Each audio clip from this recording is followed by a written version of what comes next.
Assalamualaikum warahmatullahi wabarakatuh. Kita bahas topik ringan tapi berat. Ringan kok berat. Nah, itulah yang terjadi di politik kita sekarang. Ringan dan berat. Pro dan kontranya. Di sini juga pro kontra. Anies Baswedan ditarik masuk kabinet Prabowo. Mahfud MD ditarik ke dalam kabinet Prabowo. Kan banyak komentar di sini. Jangan mau Pak Anies, jangan mau ke Kubangan itu. Sudah kotor di situ. Nanti Pak Anies tercela di situ. Itu narasi saya duga, saya tuduh itu adalah narasi pendukung Anies Baswedan. Niatnya baik, tapi caranya salah. Kenapa begitu? Bahkan Prabowo pun niatnya baik, tapi caranya juga salah. Sama juga dengan Prabowo mengatakan kita akan bekerja sama membangun negara ini. Kita akan rangkul semua. Tetapi Anies Baswedan, Mahfud MD dikeluarkan dari situ. Kenapa? Karena Prabowo dibisiki jangan bawa Anies Baswedan, jangan bawa Mahfud MD karena orang itu lurus, orang itu jujur, tidak bisa diajak kerjasama. Bagian siapa itu? Itulah banjingan sekarang itu yang mengkorupsi uang Pertamina seperti itu. Itulah pembisik Prabowo. Jangan bawa Anies Baswedan, jangan bawa Mahfud MD, orang lurus, nanti tidak dapat rezeki kita. Rezeki saya maksudnya, rezeki yang pembisik ini maksudnya.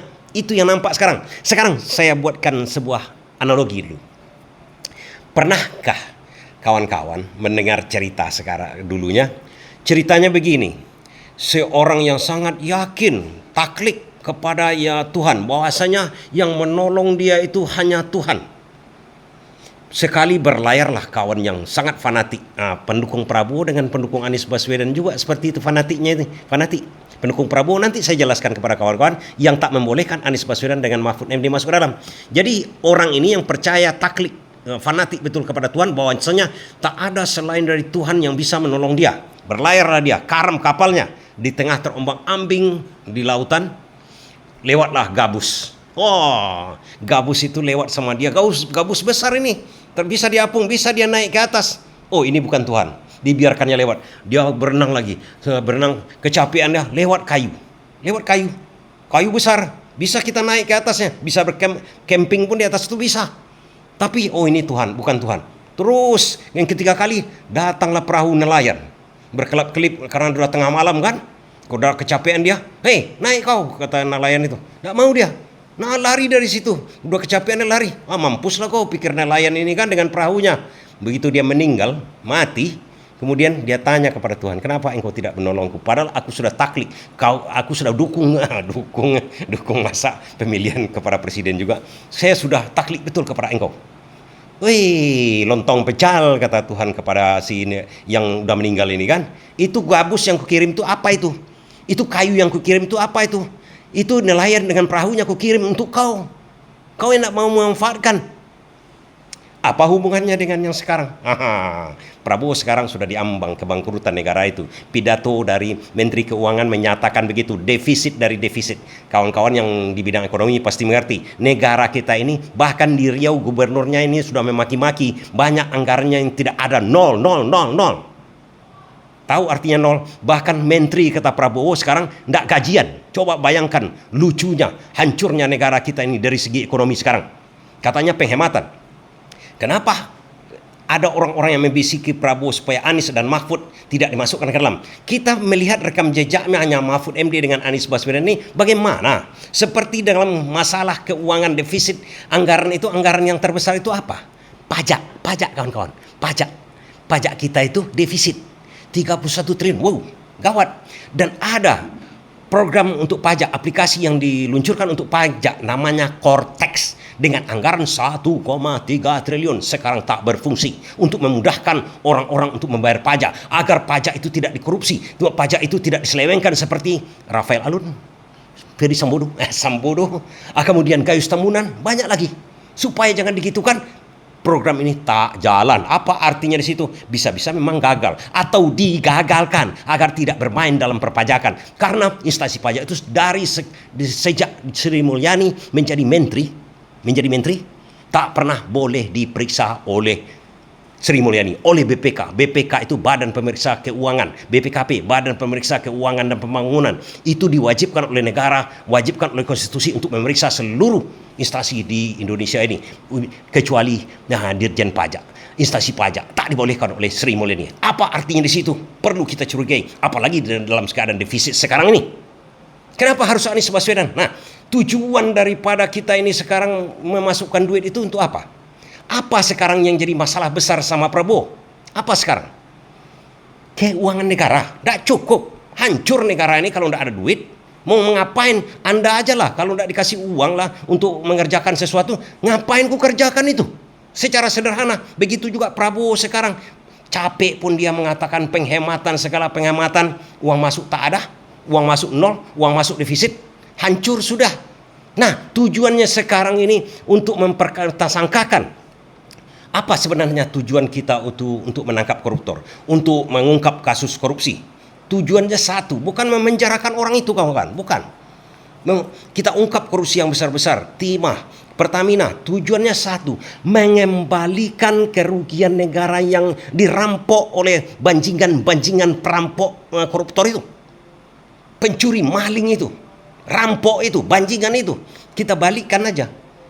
Seluruh keuangan negara 1.000 triliun di Pertamina, ambil itu semua. Dari mananya, kemana aja uang itu, ambil semua. Kalau tidak cukup lagi, tidak ada uangnya yang di garungnya itu lagi, ambil harta nenek moyangnya pun diambil di situ.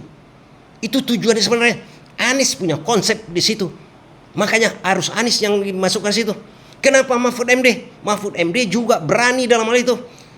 Ferdi Sambo, dia yang mengungkap itu. Atas dorongan Mahfud MD, itu kenyataan kasus yang besar yang nggak bisa selama ini diungkap, diapain, pokoknya begitulah kira-kira. Mahfud MD orang yang berani, lurus kalau menurut saya. Dan Anies Baswedan punya komitmen itu. Tujuannya sekarang Prabowo itu supaya jangan bangkrut negara itu, pakai Anies Baswedan, kemudian undangkan undang-undang perampasan aset, berlakukan sekarang. Jangan mau dibodoh-bodohi para pembisik, para banjingan. Itu contohnya sekarang. Udah dihancurkan Prabowo namanya. Menghancurkan dirinya sendiri Prabowo. Kalau mendengar bisikan-bisikan setan-setan, banjingan-banjingan koruptor itu. Kan itu yang sekarang terjadi. Makanya kalau Prabowo mengatakan merangkul semua, rangkul juga Mahfud MD, Anies Baswedan. Supaya apa? Supaya jangan masuk lagi. Jangan masuk seperti nelayan tadi. Jangan seperti nelayan negara kita ini hanya masuk 2 kali, sekali, 2 kali, 3 kali. Contoh di perpajakan, tidak boleh diperiksa, itu sekali. Datang gabus yang saya katakan tadi itu, nelayan itu. Datang gabus itu baru tuh, tidak boleh diperiksa. Yang kedua sekarang udah lewat kayu, defisit, udah tanda juga itu. Udah dikasih tanda oleh Tuhan bahwanya Prabowo rekrut itu Anies, Mahfud MD, model-model orang seperti itu yang tak gamang sedikit pun, lurus seluruh-seluruhnya, ambil orang itu. Kalau kata Mahfud MD sekarang ini, dia di dalam pemerintahan kemarin itu semua tersandra. Anies Baswedan pun mengatakan mana partai yang tak tersandra. Mahfud MD mengatakan ada seorang jaksa tinggi di Sulawesi dulunya. Kemudian dia membongkar sebuah kasus besar. Rencananya kasus itu tidak terbongkar-bongkar sekarang. Tapi tiba-tiba dia direm. Karena ada kasus tersandra dia di bawah. Waktu menjadi Kejari dulu, Kejaksaan Negeri. Waktu itu masih Kejaksaan Negeri, naik dia menjadi Kejaksaan Tinggi. Di situ dibongkarnya. Waktu Kejaksaan Negeri rupanya ada juga borok-borok dia. Diancam lah dia. Kalau dia bongkar ini, kasus dia juga akan dibongkar. Artinya antara aparat di sekeliling Prabowo itu saling sandra juga. Itu kata Mahfud ini. Mahfud MD bukan sembarang berkata. Dia tahu posisinya. Dia tahu waktu itu Menteri Polhukam, pasti mengerti dia. Itu juga tanda kepada Prabowo sekarang ini. Kalau udah ambruk negara ini, dari mana uang kita ambil lagi? Mau dihutang lagi? Apa orang percaya? Kalau menghutangkan kepada negara yang di ambang bangkrut, sebuah kedai, kemudian nampak kita mau bangkrut itu, kita mau mengutangkan uang sama itu, mau bangkrut juga, mau terjun ke jurang juga kita sama itu. Dengan apa dibayarnya hutang nanti? Kan begitu ceritanya. Makanya udah datang lagi nelayan kepada Prabowo. Udah datang saya memberi penerangan ini. Nelayan namanya nih. Nelayan dengan perahu. Sama yang pelaut tadi itu. Yang di laut tadi. Yang mati tenggelam gara-gara hanya taklid begitu. Prabowo hanya taklid begitu saja. Dengan jangan bawa Anies Baswedan ke dalam. Jangan bawa Mahfud MD. Jangan bawa yang bersih-bersih ke dalam. Supaya apa? Supaya mati kita seperti itu. Matilah nelayan itu. Karena tidak mendengarkan. Tidak mau menerima pencerahan seperti ini. mati nanti. Dan begitu juga dengan Prabowo. Kalau tidak mendengarkan hal ini sama dengan nelayan tadi. Nelayan itu apa? Nelayan itu ya meninggal. Dan nanti setelah meninggal baru dia tahu bahwasanya oh itu rupanya. Begitu juga Prabowo. Kita ingatkan dulu sekarang. Ingatkan betul-betul. Ini bisa-bisa nyungsep dan sekarang sudah dalam keadaan menurun, defisit. Di tempat-tempat lain sekarang Riau sudah mengamuk dan lain-lain sudah mulai. Kemudian menteri katanya tak pun dapat gaji lagi. Salut Prabowo kepada menterinya tak digaji. Macam mana ceritanya, bro? Itu anak buahmu udah kerja, digajilah. Carikan jalannya. Dengan apa? Sita. Sita itu aset koruptor tuh kayak yang 1.000 triliun yang diungkap Pertamina itu. Sita semuanya sita. Ambil dulu gaji itu menteri itu. Dia udah kerja. Kalau dia korupsi, habisi. Sita juga hartanya. Begitu juga ke daerah-daerah ditransfer itu. Jangan sampai nol, mereka sudah bekerja. Begitu juga ke anggaran pendidikan. Sita dari sekarang ini dari Pertamina itu aja. Udah berapa kali defisit yang bisa ditutupi itu. Defisit katanya cuma 31 triliun. Itu 1.000 triliun di Pertamina. Kalau diambil sekarang bisa kok. Nah, Aparat bisa ngambilnya itu. Ambili uang dia, deposito dia, harta nenek moyangnya kemana aja di store-nya, ambili semua. Mau 1.000 tersangka 1.000 lah. Mau bagaimana nanti diasingkan orang ke pulau yang terpencil terserah lah. 2.000, 3.000 orang yang menerima. Ambil semuanya. Tersangkakan, kemudian ambil duitnya, ambil hartanya, ambil emasnya, ambil apa saja, tutupi defisit ini.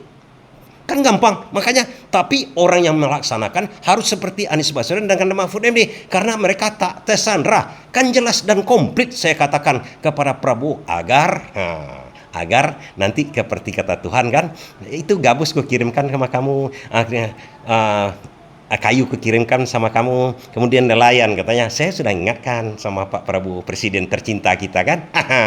Terima kasih, semoga didengar ya.